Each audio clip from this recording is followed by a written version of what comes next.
Boa noite a todos, sejam bem-vindos mais uma vez a uma aula do curso de Estudos Espíritas, Educação Mediúnica, módulo 3. Hoje vamos fazer a aula em 3 partes, né, Rita? É isso mesmo. Primeiramente, boa noite a todos e que possamos aproveitar bastante o conteúdo dessa noite. Né, Juliana? Boa noite a todos também, que a aula seja produtiva e grandiosa para todos nós. Vamos lá. Maravilha, então vamos aproveitar essa oportunidade de estarmos aqui reunidos e vamos fazer a nossa prece. Eu convido a Juliana que faça a nossa prece. Então, vamos todos acalmando, abrindo a nossa casa, convidando Jesus para entrar. Vamos abrindo também o nosso coração e que as palavras de hoje reflitam no nosso ser, sempre modificando aquilo que ainda há para ser melhorado. Que a paz do Cristo esteja e envolva todos nós, hoje e sempre. Graças a Deus. Graças a Deus. Então, que bacana, nós já estamos na 17ª aula. Então, nós vamos falar da emancipação da alma. Vamos falar do sono, os sonhos, das visitas espíritas entre os vivos, transmissão oculta do pensamento, catalepsia, letargia ou morte aparente. Lógico, né, Rita, que esse material é muito extenso, né? Muito. É importante deixar bem claro que aqui é uma apresentação, né, do conteúdo, né, Fábio? Não tem como nós, em 40 minutos de exposição, refletirmos sobre todos os pontos importantes que esse conteúdo traz, né?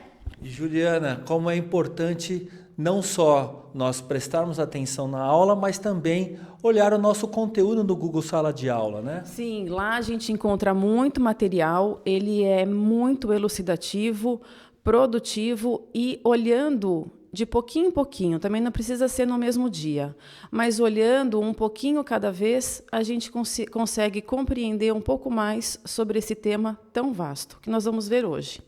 Então, esse material bacana que nós estamos vendo aqui na tela, além desse material em PDF, nós temos inúmeros vídeos que falam sobre o tema. Por isso que hoje, né, meninas, hoje nós vamos dar uma passada geral, né, para que todos tenham uma compreensão geral com base nas questões do Livro dos Espíritos e depois cada um possa depois pesquisar mais a fundo sobre o tema, que é um tema muito interessante. Agora, como essa aula nós vamos dividir em 3 partes, a Rita vai fazer a primeira parte, então pedimos licença a todos, eu e a Juliana, que a Rita vai dar sequência aos nossos estudos. Então vamos iniciar o nosso conteúdo desta noite. Rogamos aos bons espíritos que nos envolvam e que nos auxiliem nessa compreensão e nessa transmissão do conteúdo que deve ser ofertado nessa noite. Então, no capítulo 8 do livro Missionários da Luz, psicografado, nós sabemos, pelo Chico, pelo espírito de André Luiz, ele esclarece que o desprendimento durante o sono não somente nos conduz aos locais de nossos interesses, no convívio de espíritos afins, mas também a tarefas de estudos e esclarecimento. Fala-nos do Centro de Estudos para Encarnados, com um número superior a 300 associados. No entanto, olha que triste essa informação, apenas 32 conseguem romper as teias inferiores das mais baixas sensações fisiológicas para assimilarem as lições dos benfeitores espirituais.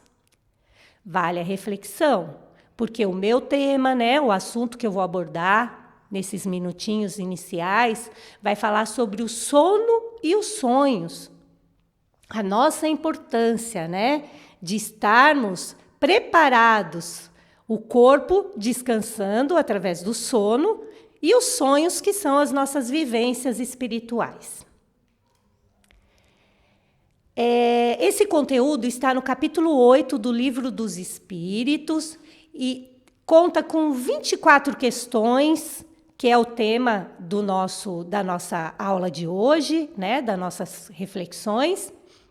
E aí vamos iniciar no Livro dos Espíritos, na questão 400. O espírito encarnado permanece voluntariamente em seu envoltório corporal? Kardec perguntou aos espíritos. Nós sabemos que, né, não é voluntariamente, porque nós somos espíritos e estamos aqui estagiando nesse corpo denso, pesado, e os espíritos respondem. É como se perguntasse se o prisioneiro se alegra com a prisão. O espírito encarnado aspira sem cessar a sua libertação. E quanto mais o envoltório é grosseiro, mais deseja estar dele desembaraçado. Então, nós sabemos que a reencarnação ela é sempre um encarceramento para o espírito. A libertação é a morte, porque daí a gente deixa esse envoltório denso, pesado e toma o nosso corpo fluídico perispiritual, né? Mas a gente sabe que há necessidade de evoluir. E com o passar das nossas vivências, né, a gente vai deixando esse corpo grosseiro e o espírito vai ficando mais aliviado das tensões humanas e ele fica livre. Ele vai ficando livre para se desprender a qualquer momento, não apenas, né, durante o sono. Então, ele vai poder entrar no mundo espiritual, estando ele encarnado ou desencarnado. Olha que legal. Então, cabe a cada um de nós trabalharmos para isso, né? Já na questão 401, durante o sono, a alma repousa com o corpo? Nós sabemos que não. O espírito jamais está inativo. Durante o sono, os laços que unem o corpo, né, eles se relaxam. E o corpo não necessita do espírito, ele fica descansando, que é uma necessidade fisiológica do corpo. Então, ele percorre, o espírito sai livremente, percorre os espaços e entra em relação direta com outros espíritos. O repouso é a necessidade do físico para que ele restaure as suas forças que são gastas durante o seu dia, né? E o espírito continua ativo, sempre, sempre, realizando as experiências. Tanto é que André Luiz disse no livro Missionários que existem os centros de estudos e nós podemos estar indo lá, o espírito pode estar indo lá para se aprofundar nos estudos, para trabalho, como disse o Manuel. Como podemos apreciar a liberdade do espírito durante o sono? Como? Essa questão é enorme, gente. É uma dissertação de 3 páginas, 4 páginas. Tem um vídeo de quase 1 hora que foi postado no nosso material de estudo, que vai falar com detalhes de tudo, de toda essa apreciação durante o sono, né? E vamos ver a resposta. Pelos sonhos, crede enquanto o corpo repousa, o espírito dispõe de mais faculdades do que na vigília. Sim, a gente fica mais livre desse corpo denso e as faculdades são mais libertas. A gente consegue utilizar os nossos sentidos e as nossas faculdades com mais facilidade, mas isso depende também da condição espiritual. Aí ele diz que o conhecimento, ele tem o conhecimento do passado e algumas vezes a previsão do futuro. Ele adquire maior energia e pode entrar em comunicação com os outros espíritos, seja nesse mundo ou seja em outro. Muitas vezes dizes, tive um sonho bizarro, um sonho horrível, mas que não tem nada de verdade. Enganastes. É frequentemente uma lembrança dos lugares e das coisas que viste e verás em uma outra existência ou em outro momento. Então, durante o sono, né, que o nosso espírito se desprende com mais facilidade do corpo, ele muitas vezes existem espíritos também que não conseguem se desprender e ir para essas vivências espirituais. Ele fica ao lado do corpo ali, ó. Ele não sai para essas aventuras no mundo astral, né, onde a gente tem a oportunidade de nos relacionarmos com os espíritos afins. Não são todos os casos, como disse no livro Os Missionários. Até com os adversários que os perseguem nesse momento, a gente consegue se encontrar, né? E nós também podemos visitar os encarnados na nossa intimidade, mantendo conversações e entendimentos, recebendo orientações de espíritos amigos e aí por diante. Por que não nos lembramos sempre dos sonhos? O sonho é uma vivência do espírito, né? E por quê? Porque o espírito está sempre em movimento, né? O espírito está sempre em movimento, aí ele recobra pouco de sua liberdade, se corresponde com aqueles que lhe são caros, como nós vimos na questão passada, seja nesse mundo ou em outros mundos, dependendo da condição espiritual do espírito. Mas como o corpo ele é matéria pesada, densa, grosseira, dificilmente a gente consegue conservar essas impressões recebidas, vivenciadas, né? Por quê? Porque este não recebeu pelos órgãos do corpo. É uma vivência espiritual. E é o nosso cérebro que guarda essas informações. E ele está sempre entulhado das experiências da nossa vida, do nosso dia a dia, e aí provoca essa confusão. Então, muitas vezes, a gente não se lembra das nossas vivências espirituais. Aí chega uma determinada pessoa e fala, sonhei com você, a gente estava trabalhando, né? Eu falo, mas eu não consigo me recordar de nada. Então, e pode ser também uma faculdade espiritual de cada um. Que pensar da significação atribuída aos sonhos? Gente, como, né? Quem já não foi lá procurar naquelas revistinhas, né, os significados de determinados sonhos? E já os espíritos dizem para nós que não são verdadeiras, como entendem alguns adivinhos, porque é absurdo crer-se que sonhar com tal coisa anuncia tal coisa. Eles são verdadeiros no sentido de que apresentam imagens reais para o espírito, mas que frequentemente não têm relação com o que se passa na vida corporal. Muitas vezes, também, como já dissemos, é uma lembrança, né? E pode ser, enfim, algumas vezes, um pressentimento do futuro.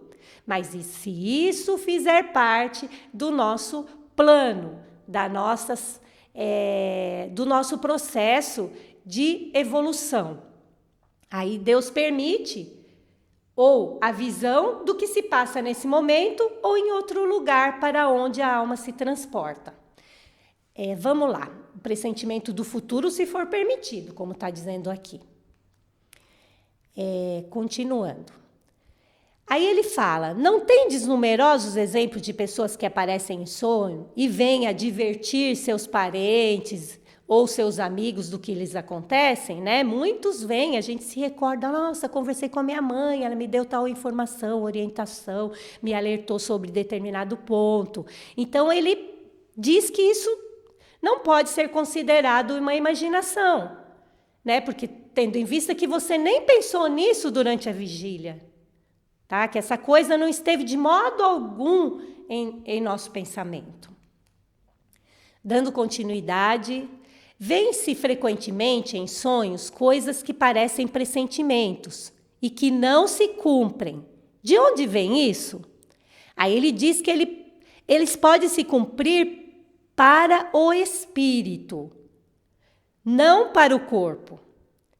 O espírito vê as coisas que ele deseja, porque ele vai procurá-la. Ele sai e vai procurar através dos seus anseios, das suas necessidades.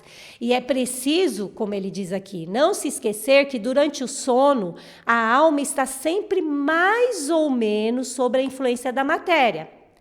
Nós sabemos que é um desprendimento parcial do espírito, né? Então, a gente sofre influência da matéria. E as preocupações da vigília podem dar ao que se vê a aparência do que se deseja ou do que se teme. A isso verdadeiramente pode se chamar um efeito da nossa imaginação. Quando se está fortemente preocupado com uma ideia, a ela se liga tudo aquilo que você vê. Na questão 406, quando vemos em sonhos pessoas vivas que conhecemos perfeitamente realizando atos em que não pensam de maneira alguma, não é um efeito da imaginação? Não, aí os espíritos respondem que não é um efeito da imaginação, porque nós não conhecemos as pessoas, né? O espírito pode visitar o teu, assim como o teu pode visitá-lo. E nem sempre sabes em que ele pensa. Então, não tem como a gente ficar, mas essa pessoa não poderia fazer isso. Isso não é dessa pessoa. Não, porque nós não conhecemos. E as outras vivências, as outras experiências passadas, né? Então, os espíritos dos vivos, desprendidos do sono, eles podem agir exatamente igual aos desencarnados. E eles se encontram, a gente se encontra, os espíritos se encontram. Eles podem manter conversações, lembram de experiências de outras vidas, discutem projetos, discutem até calorosamente sobre rixas, sobre desacordos, disputas, brigas, discórdias do passado com agressões mútuas. E eles veem à nossa mente o sonho das pessoas às quais estamos ligados, que participam da nossa vida, muitas vezes para o bem ou para o mal. Na questão 407, Kardec pergunta aos espíritos: o sono completo é necessário para a emancipação do espírito? Nós já vimos em outras aulas que não, basta assim um cochilinho que o espírito já chispa, né? Já sai rapidamente. Não, o espírito recobra sua liberdade quando os sentidos se entorpecem. Ele aproveita para emancipar de todos os instantes de repouso que o corpo lhe dá. Desde que haja prostração das forças vitais, o espírito se desprende. E quanto mais o corpo está enfraquecido, mais o espírito está livre. E nós sabemos que o espírito no corpo é como se ele estivesse encarcerado, né? É assim que a sonolência, um simples entorpecimento dos sentidos, apresenta frequentemente as mesmas imagens do sonho. Tá? Na sonolência, mesmo assim com o espírito entorpecido, apresenta as mesmas imagens do sonho, que é a vivência espiritual. Parece-nos ouvir algumas vezes em nós mesmos palavras pronunciadas distintamente e que não têm nenhuma relação com o que nos preocupa. De onde vem isso? A gente fica ouvindo as palavras, a gente nem estava pensando, né, naquilo. Aí os espíritos respondem para o Kardec: sim, e mesmo frases inteiras, sobretudo quando os sentidos começam a se entorpecer, vem aquela conversa, aquelas palavras. Aí ele diz que algumas vezes é um fraco eco de um espírito que veio comunicar-se contigo. A gente está sempre em relação, interagindo com os espíritos, não é? Nós somos espíritos. E muitas vezes pode ser um efeito parcial até de uma aptidão mediúnica da clareaudiência, que alguns espíritos aproveitam para se comunicar com a gente, conosco, e que nos chega de forma muitas vezes imperfeita, a gente não consegue compreender, não é claro, né? Pelo fato da gente ainda não ter desenvolvido esses nossos sentidos psíquicos. Vamos dar continuidade. Na questão 409, Kardec pergunta: frequentemente, em um estado que não é ainda de sonolência, quando temos os olhos fechados, vemos imagens distintas, figuras das quais apreendemos os mais minuciosos detalhes. É isso um efeito de visão ou de imaginação? Aí os espíritos respondem: estando o corpo entorpecido, o espírito procura se libertar dessas correntes e ele se transporta e vê. Se o sono fosse completo, né? Ali ele fala das imagens, das figuras das imagens. Mas se o sono fosse completo, isso seria um sonho, uma vivência espiritual. E porque a gente sabe que o espírito ele vai atrás do que interessa para ele, né? Retrocedendo ou avançando no espaço e no tempo. Ele dependendo da maior ou da menor desenvoltura no campo moral e intelectual. Quanto mais evoluído moralmente, mais ele consegue se desprender e ir para essas vivências, retrocedendo ou avançando no espaço. A gente tem, algumas vezes, durante o sono ou a sonolência, ideias que parecem muito boas e que, malgrado os esforços que se faz para lembrá-la, se apagam da memória. De onde provém essas ideias? De onde vêm essas ideias, né? Que será que vem e depois elas apagam? Elas são o resultado da nossa liberdade do espírito, que ele se emancipa, ele goza das faculdades durante aquele momento, e a gente já sabe que pelo nosso corpo material denso pesado, o nosso órgão, que é o cérebro, ele não consegue captar todas essas vivências, essas informações. E, frequentemente, essas ideias, de onde vêm essas ideias? Elas vêm dos conselhos que dão os outros espíritos. Vem assim à nossa mente ideias que muitas vezes são nossas mesmos e que se encontram adormecidas no estado latente. E outras vezes são os espíritos amigos que querem nos ajudar, que nos orientam, nos dão sugestão, e pode ser ainda até sugestões para o mal, né? Se nós não estivermos atentos e vigilantes.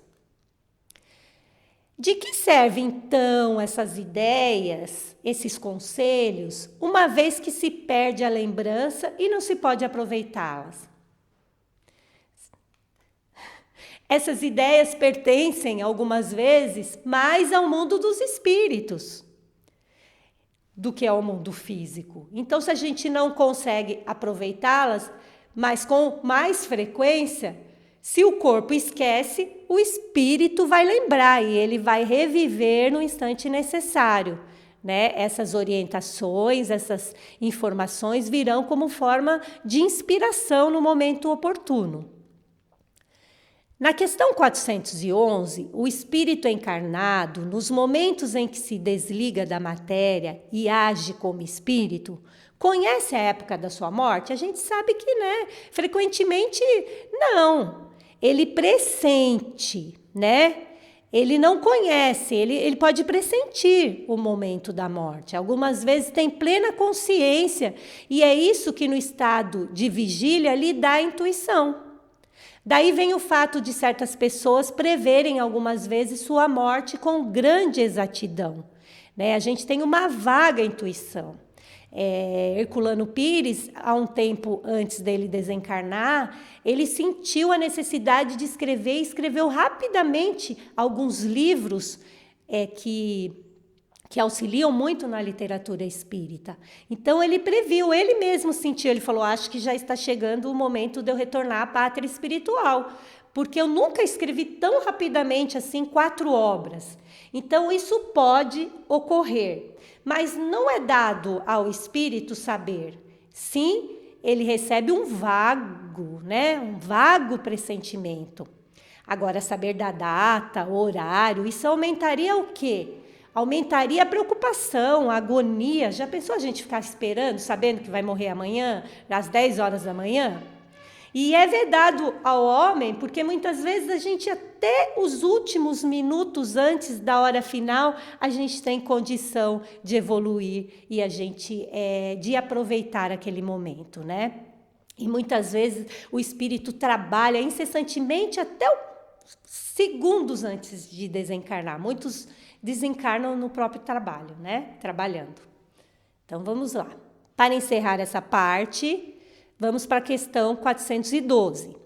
A atividade do espírito durante o repouso ou sono do corpo pode fazê-lo experimentar fadiga quando retorna, nós sabemos que são vivências espirituais e que nós podemos nos encontrar com os nossos afetos, com os espíritos afins, simpáticos, aqueles aos quais a gente pode aprender, ou não, ou com os desafetos, aqueles que vão nos cobrar, aqueles que vão nos intuir muitas vezes para um caminho não muito feliz. Então ele fala que sim, ó. A gente pode, porque o espírito tem um corpo como um balão cativo, tem um poste. Ora, da mesma forma que a agitação do balão abala o poste, a atividade do espírito também reage sobre o corpo e pode fazê-lo experimentar fadiga. Então, muitas vezes a gente acorda cansada, com dor no corpo, dor na perna, dependendo da nossa atividade espiritual na emancipação do nosso espírito. Agora eu vou chamar o Fábio para dar continuidade. E ele vai falar sobre visitas espíritas entre pessoas vivas. Muito obrigada e no finalzinho a gente retorna, tá? Então, pessoal, dando continuidade no nosso estudo, como a Rita acabou de passar para nós as informações das questões anteriores, agora eu vou falar da questão 413 do Livro dos Espíritos, que é visitas espíritas entre pessoas vivas.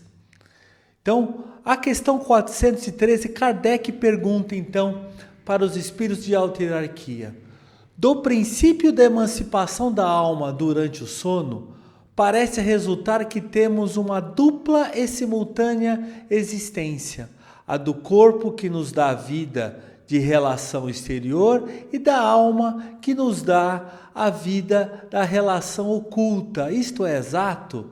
Olha a pergunta interessante que Kardec faz para nós. Depois das informações que nós já analisamos pela Rita, da questão do sono e da questão dos sonhos, né? E olha que pergunta interessante. E ele responde assim: no estado de emancipação, a vida do corpo cede lugar à vida da alma, mas não são, propriamente falando, duas existências. São mais duas fases da mesma existência, porque um homem não vive duplamente. Então ele quis dizer o seguinte, que o espírito encarnado se mostra então como duas fases da vida. Uma é comandando um corpo de carne, e a outra, o espírito livre, né, nessa emancipação temporária, limitada, né, quando nós estamos, quando o corpo físico está repousando, porque o corpo físico repousa, mas o espírito não. É necessário, como já foi dito pela Rita, a necessidade do corpo físico repousar, mas o espírito não. Então, essa relação, então essa liberdade relativa que o espírito tem, então, durante o sono. Na pergunta 414, duas pessoas que se conhecem, pode-se visitar durante o sono? O que vocês acham? Vocês acham que isso é possível? É possível, então, dois encarnados no sono se encontrarem? O que vocês acham? Sim, né? Sim. E muitas outras que creem não se conhecerem, se reúnem e conversam. Olha que interessante. Podes ter, sem disso suspeitar, amigos em outro país. O fato de ir ver durante o sono os amigos, os parentes, os conhecidos, as pessoas que vos podem ser úteis, é tão frequente que o fazeis quase todas as noites. Olha só que interessante. Então, como o espírito se encontra mais ou menos livre, então é nesse momento, então, dessa liberdade relativa, que se encontra com quem, então, tem mais simpatia espiritual, afinidade, simpatia espiritual. E quando sonha com alguém que julga desconhecer, às vezes é uma sintonia com personalidades, então, de outras vidas.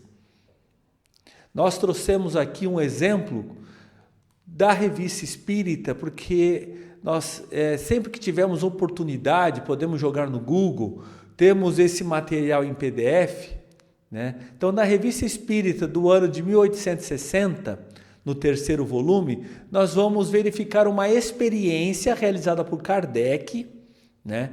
Que, lógico, para ter todo esse conteúdo, Kardec, com os espíritos de alta hierarquia, possibilitou então essas experiências, e foi feita uma experiência com o encarnado, que era o Dr. Vignal, né, que ele era membro da Sociedade Parisiense de Estudos Psíquicos, e ele foi invocado durante o sono.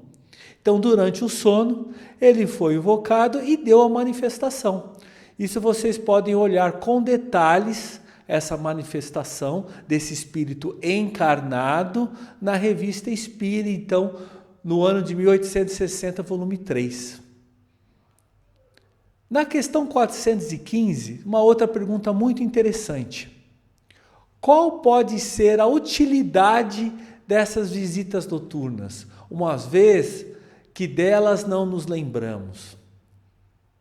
Que na maioria das vezes, ou grande parte, nós não lembramos então dessas visitas que nós fazemos.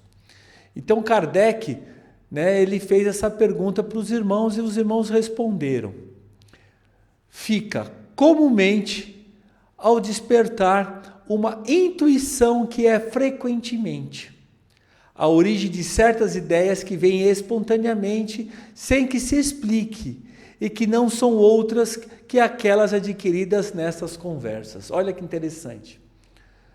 Às vezes nós pensamos, né, que esquecemos dos nossos sonhos, esquecemos então dessas viagens, dessas visitas, desses estudos e desses aprendizados enquanto o corpo físico está repousando e essa liberdade limitada então do nosso espírito, né?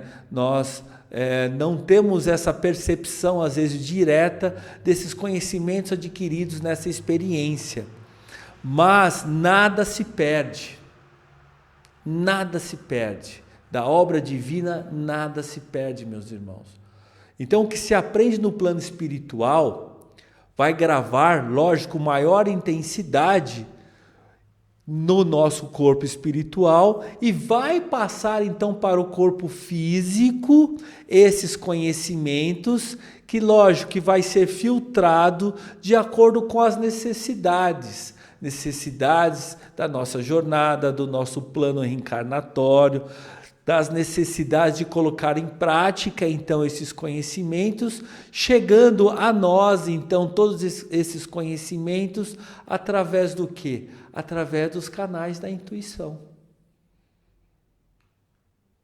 Na pergunta 416, o homem pode provocar as visitas espíritas pela sua vontade? Pode ele, por exemplo, dizer ao dormir, esta noite eu vou me encontrar em espírito com tal pessoa, falar-lhe, né, e dizer-lhe tal coisa? Vocês acham que isso é possível? Olha só o que os espíritos respondem. Eis o que se passa. O homem adormecendo, seu espírito desperta, e o que o homem resolveu, né, o espírito, frequentemente está bem longe de seguir, porque a vida do homem interessa muito pouco ao espírito. A vida do homem é as questões do dia a dia material, tá? Da nossa relação aqui material. Então, para o espírito, às vezes não é tão interessante quando nós aqui estamos encarnados, nesse turbilhão das ideias terrenas, achamos interessante, né? Então, frequentemente está bem longe de seguir, porque a vida do homem interessa pouco ao espírito, quando ele está desprendido da matéria. Isso se aplica aos homens já muito elevados. Os outros passam de uma outra forma a sua existência espiritual, entregando-se às suas paixões ou permanecendo na inatividade. Pode, pois, acontecer que, segundo o motivo pelos quais se propôs, o espírito vá visitar as pessoas que deseja, mas a sua vontade no estado de vigília não é uma razão para que o faça. Então vai depender do que, meus irmãos? Tudo é sintonia. Tudo é sintonia. Para onde pendemos a nossa mente, de modo que pensamos, do modo que nós vivemos. nós vamos encontrar companhias, então, do mesmo quilate do nosso plano, da nossa condição espiritual. Então, como foi dito nessa questão, se já é o encarnado com propósitos mais elevados, né, ele vai saber filtrar realmente o que ele necessita, né, com relação a essa condição dessa liberdade relativa do espírito. Mas agora aquele que é muito apegado à matéria, muito apegado às paixões mundanas, qual a experiência então ele vai querer ter no plano espiritual? A não ser as suas paixões mundanas, não é verdade? Então, a questão 417. Um certo número de espíritos encarnados pode reunir-se em assembleia? Olha só que interessante. Então, um grupo de propósitos únicos, propósitos comuns, né? Vamos dizer assim, com propósitos semelhantes, podem, no sono, né, se desdobrarem e reunirem em assembleia. Será que isso é possível? Olha só que os irmãos respondem. Sem nenhuma dúvida, os laços de amizades antigos ou novos reúnem frequentemente diversos espíritos ditosos de se encontrarem em assembleia. Então, pela palavra antigo, é preciso entender os laços de amizades contraídos em outras existências anteriores. Trazemos, então, ao despertar, uma intuição das ideias que adquirimos nessas conversas ocultas, ignorando, então, a sua fonte. Tinha um vídeo que eu até queria ter separado para vocês. Tem um dirigente do estado da Bahia, ele é muito conhecido pelas suas palestras, pelo seu conhecimento da doutrina espírita, e ele é conhecido pelo apelido que é Peixinho. O Peixinho contando, né, numa dessas palestras, né, junto com outros palestrantes, dizendo que ele tinha um grupo de estudo mediúnico que eles faziam essas reuniões durante o sono, né, que é o desdobramento do espírito. Então eles faziam essas assembleias, essas reuniões, porque cada um residia num estado aqui do Brasil, e depois eles trocavam ideias, depois por telefone, daquelas conferências que eles realizaram. Mas isso é porque todos têm um propósito específico, né? Todos no mesmo propósito de estudar a doutrina espírita, a doutrina cristã, além dessa faculdade, desse despreendimento das coisas materiais. Então, eles conseguem lembrar com mais facilidade todas essas experiências. E como foi dito lá no início da obra de André Luiz, por mais que reuniram lá 300 pessoas, apenas 30 pessoas conseguiram recordar daquele encontro, daquela assembleia.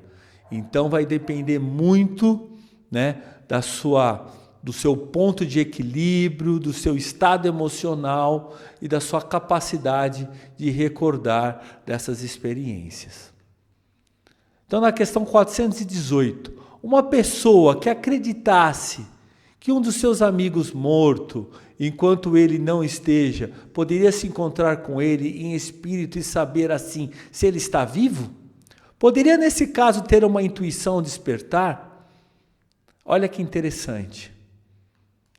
Como espírito, certamente pode vê-lo e conhecer de sua sorte. Se não lhe é imposta como uma prova a crença na morte do amigo, ele terá um pressentimento de sua existência, como poderá tê-lo de sua morte. Então, meus irmãos, o que nós podemos crer, que nós podemos entender dessa resposta, é que tudo é possível, tanto acontecer na terra, quanto no plano espiritual. Nós podemos encontrar amigos, afins, mas também, por outro lado, nós podemos encontrar os nossos desafetos, né? Nossos desafetos de vidas passadas e desafetos também nessa existência. Tudo, meus irmãos, vai depender da nossa sintonia. Então, convido agora a nossa amiga Juliana, que vai fazer agora essa outra parte do nosso estudo, que é a transmissão oculta do pensamento. Tá bom, meus irmãos? Então, convido a Juliana, então, para que dê sequência aos nossos estudos. Boa noite a todos. Dando continuidade à aula, depois que Rita e Fábio falaram, nós ficamos com a última parte, falar sobre a transmissão oculta do pensamento. Será que quando a gente está pensando, o nosso pensamento é tão poderoso que ele transmite as nossas ideias a outras partes, a outras pessoas? Será que o nosso pensamento influi nos irmãos que já desencarnaram? E naquele que já está desencarnado, será que eles influenciam no nosso pensamento? Tudo isso nós vamos ver nas questões a partir de agora. Começo pela questão 419 do Livro dos Espíritos. Porque a mesma ideia, a de uma descoberta, por exemplo, se produz sobre vários pontos ao mesmo tempo. Nós já aprendemos na doutrina espírita que o nosso pensamento é a primeira matéria que temos. E sabemos que a irradiação, que nós estamos irradiando essa energia, que também tem a ver com o magnetismo, que vai ser falado mais para frente, que tudo isso tem a ver com todos nós. Essa transmissão de pensamento, ela pode se dar de encarnado para desencarnado, de desencarnado para encarnado, de encarnado para encarnado e de desencarnado para desencarnado. Então, todos nós estamos em constante comunicação, transmissão de pensamento. Essa questão 419, então, porque a mesma ideia, a de uma descoberta, por exemplo, se produz sobre vários pontos ao mesmo tempo? Essa foi a pergunta. E eles disseram como resposta: já vos dissemos que, durante o sono, os espíritos se comunicam entre si. Então, durante o sono, nós podemos nos comunicar. Nós estamos ativos. Pois bem, quando um corpo desperta, então quando o homem levanta, acorda, o espírito volta, se encaixa no corpo, né, e ele acorda e vai vivenciar as tuas atividades, o espírito se lembra do que aprendeu e o homem acredita tê-lo inventado. Fica essa ideia para nós, mas muito provavelmente ele se encontrou, ele foi aprender, ele foi vivenciar, o seu espírito foi vivenciar as coisas também no mundo espiritual, adquirir novos conhecimentos. Assim, vários podem encontrar a mesma coisa a um só tempo. Quando dizeis que uma ideia está no ar, usais uma figura de linguagem mais justa do que acreditais. Cada um contribui em propagá-la sem suspeitar. Vê que maravilha? Então nós somos capazes disso. O nosso corpo descansa, nós aprendemos, nós quando voltamos para o corpo, quando estamos despertos, nós trazemos aquela intuição do que aprendemos, vivenciamos e vimos. E aí então nós temos a ideia, né, de que algo está no ar, né, algo ficou. Só que essas ideias são captadas por vários irmãos, porque tudo está conectado. Nosso espírito revela, sim, frequentemente a outros espíritos e sem o nosso conhecimento, o que se faz objeto de nossas preocupações durante a vigília. E aqui ele traz uma informação nesse finalzinho do quanto é importante nós nos prepararmos bem, nós estarmos atentos com a nossa vida, focando e direcionando o nosso pensamento para aquilo que nos cabe, para aquilo que é útil para nós e que vai nos engrandecer, que vai nos propiciar o nosso desenvolvimento. Na questão 420 do Livro dos Espíritos, podem os espíritos se comunicar se o corpo está completamente desperto? Então, se nós estamos ativos, já acordei, tomei meu banho, já me preparei para ir para o trabalho, eu já estou aqui igual estamos nós, acordados, podem os espíritos se comunicar mesmo assim?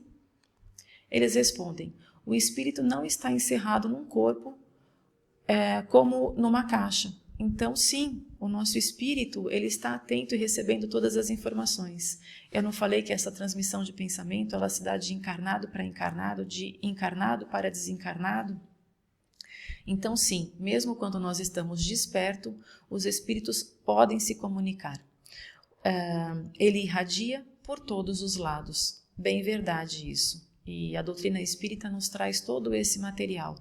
Nós, quando estamos despertos, o nosso corpo é uma pilha, mesmo durante o sono, o nosso corpo é uma pilha, é uma máquina ligada e nós estamos atuando. O nosso espírito está sempre ativo.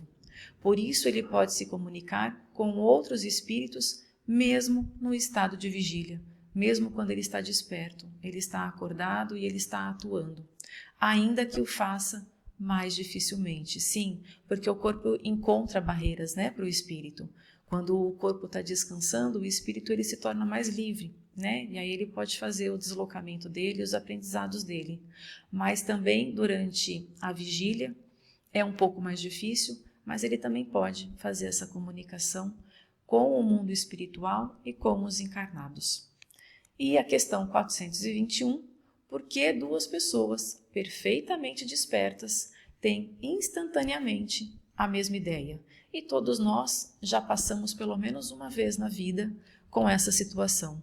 Pessoas que estão despertas, que estão ali acordadas, que estão vivenciando, elas têm instantaneamente a mesma ideia. E isso daqui tem a ver com a afinidade, não é? São dois espíritos simpáticos que se comunicam e veem reciprocamente seus pensamentos, mesmo quando o corpo não dorme. Então, durante a vigília, enquanto a gente está com as nossas atividades, nós encontramos, sim, a sintonia de pensamentos, as nossas simpatias espirituais. Há, entre os espíritos que se encontram, uma comunicação de pensamentos que faz duas pessoas se verem e se compreenderem sem necessidade dos sinais exteriores da linguagem. Olha que bonito! Poder-se-ia dizer que elas falam a linguagem dos espíritos. Um dia nós não precisaremos, talvez, mais de palavras, o próximo vai sentir o que eu sinto e eu sinto o que o meu irmão também sente, a minha irmã. Então, é essa reciprocidade que vai acontecer entre nós e por isso, e para isso, nós precisamos nos desligar cada vez mais da matéria, mas tudo isso com conhecimento. E estudando a doutrina espírita, que nela nós encontramos, conforme nós acabamos de ver aí com essas perguntas, essa seleção aí de perguntas sobre esse tema da emancipação da alma, nós vimos quantas coisas há que a doutrina espírita nos responde. E agora nós vamos entrar no capítulo da letargia, catalepsia e mortes aparentes. A questão 422 faz a seguinte pergunta. Kardec fez a seguinte pergunta aos espíritos. Os letárgicos e os catalépticos veem e ouvem, geralmente, o que se passa ao seu redor, mas não podem se comunicar. É pelos olhos e orelhas do corpo que ele faz isso? E eles respondem, não, pelo espírito. Então é pelo espírito. O nosso espírito é uma máquina, conforme já foi dito, e ele tem todos os sentidos nele mesmo. Então ele não precisa ver com os olhos e ouvir com as orelhas, com os ouvidos. É no próprio espírito, no seu ser espiritual, que ele consegue perceber o que acontece à sua volta. O espírito se reconhece, mas não pode se comunicar. Não pode se comunicar porque ele está envolvido nesse estado de letargia e de catalepsia, do qual nós vamos ver mais para frente. Por que ele não pode se comunicar? Que foi dito aqui em cima, o espírito se reconhece, mas não pode se comunicar. Por que ele não pode se comunicar? O estado do corpo se opõe a isso. O seu corpo está num estado, que é o cataléptico e o letárgico, que não permite que ele possa perceber as coisas ou se manifestar, manifestar as coisas que está percebendo. Estado particular dos órgãos nos dá a prova de que há no homem outra coisa além do corpo. Bem verdade, tem o espírito que está atuando. Independente do nosso corpo estar passando por um momento de letargia e catalepsia, de paralisação, o nosso espírito está atuando, está ativo. Então, o estado particular, esse estado de catalepsia e letargia é um estado particular dos órgãos que dá a prova de que há no homem outra coisa além do corpo. Visto que o corpo, não tendo mais função, o espírito age. Quando ele fala não tem mais função, é um período momentâneo, tá bom? Nós vamos ver o que é catalepsia e letargia e nós vamos ver que ele é um período momentâneo, que não é a morte, é uma morte aparente, né? Então, mas nesse estado, o espírito ainda está agindo, está desperto e está atuando.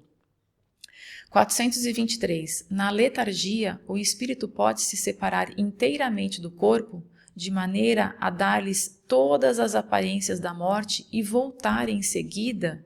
Sim, e na história nós temos vários casos desse, não é? Nós temos aí o de Jairo, da filha de Jairo, do filho da viúva de Naim, de Lázaro, né, o irmão de Marta e Maria, que estavam nesses estados de catalepsia, de letargia.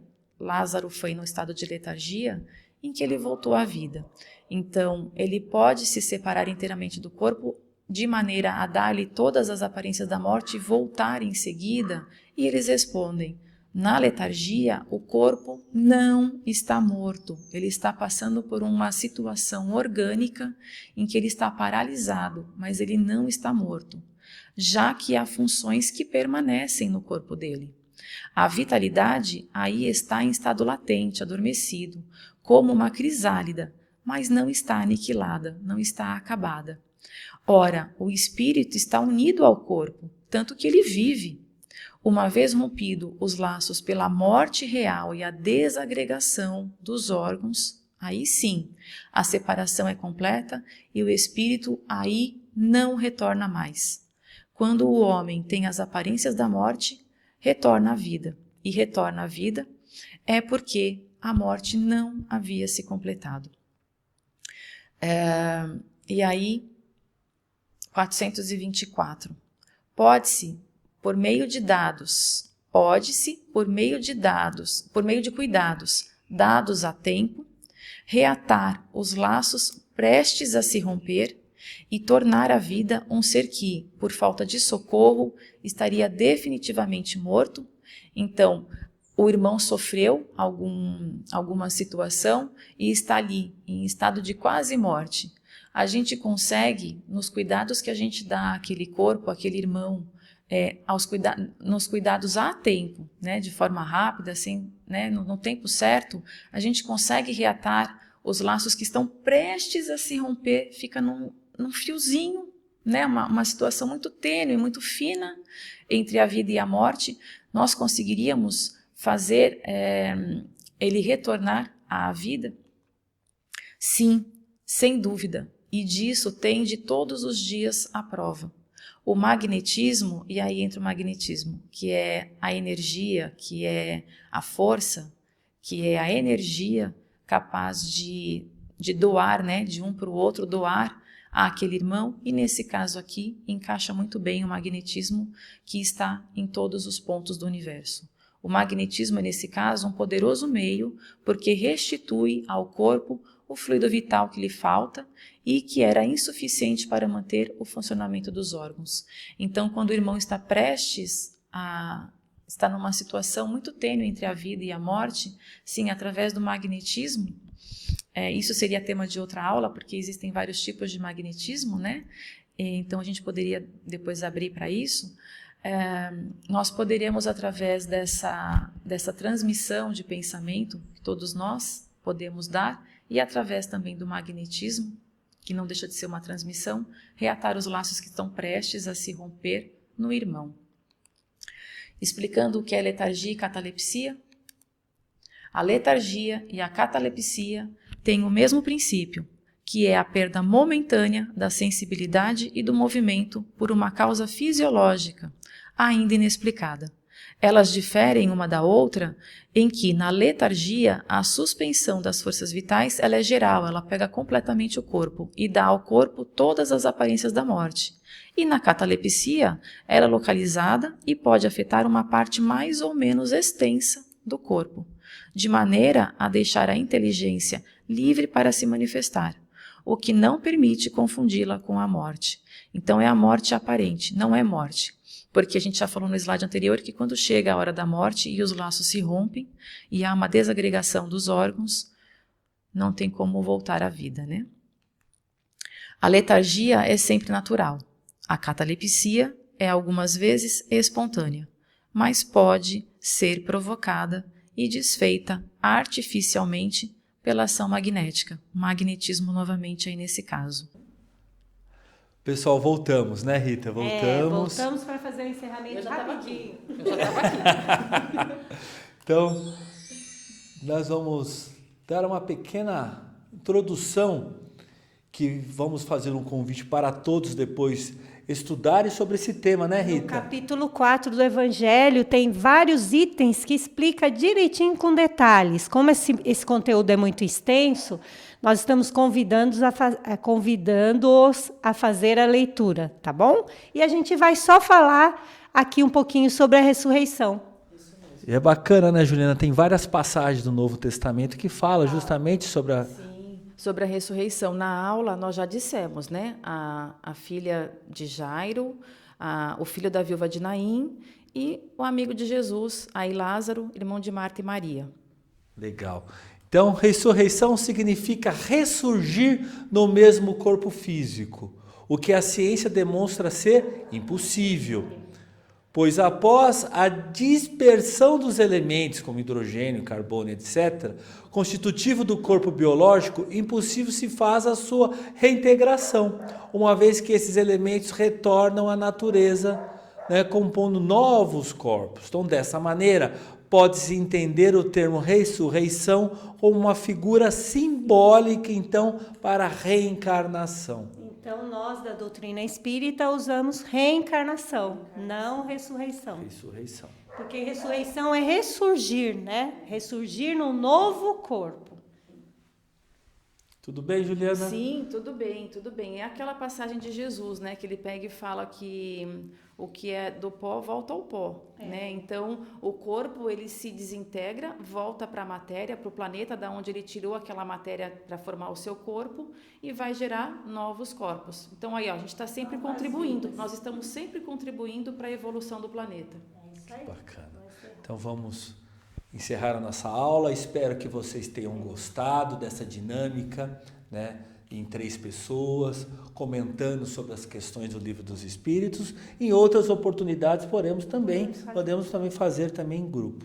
Então, convido agora a Rita que faça então a nossa prece de encerramento. Então, agradecemos a Deus, a espiritualidade maior, a Jesus, o nosso guia, pela oportunidade bendita de estarmos aprendendo juntos. Uma excelente semana a todos e até a próxima. Boa noite a todos. Boa noite a todos. E nos encontramos então no Google Sala de Aula. Grande abraço a todos, até a próxima aula. Tchau, tchau.